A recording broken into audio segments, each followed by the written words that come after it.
Good evening. We give a very warm welcome to all who are joining us this Sunday evening for our service from Sandyford Church.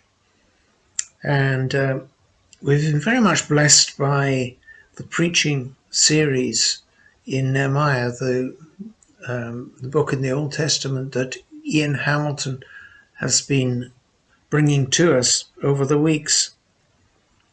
His detailed approach to the book, not shunning the lists of names in these latter chapters of Nehemiah, has given us an insight into how God has used past generations of his people to develop and further his purposes of salvation for mankind right down to our present day.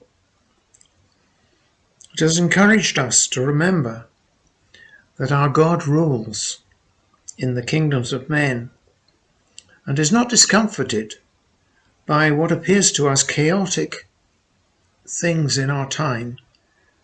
And God is fulfilling his purposes in our time as year succeeds to year. As the hymn by Arthur Campbell Ainer puts it, based on Isaiah chapter 11 verse 9 and repeated in Habakkuk 2, God is working his purpose out as year succeeds to year.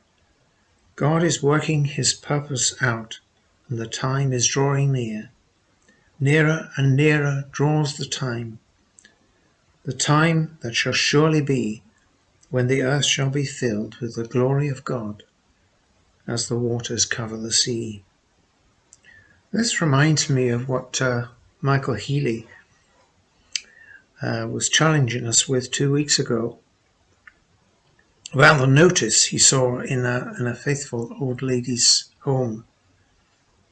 It said, "Perhaps today," up above the door to her kitchen, "perhaps today."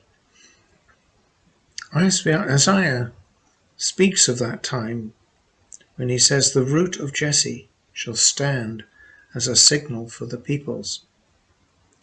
And Jesus will return in glory, and it might be sooner than we expect. So let us open our service by singing, "Lift Up Your Heads, You Mighty Gates." It's a hymn that we're maybe not particularly familiar with, but it's to a familiar tune.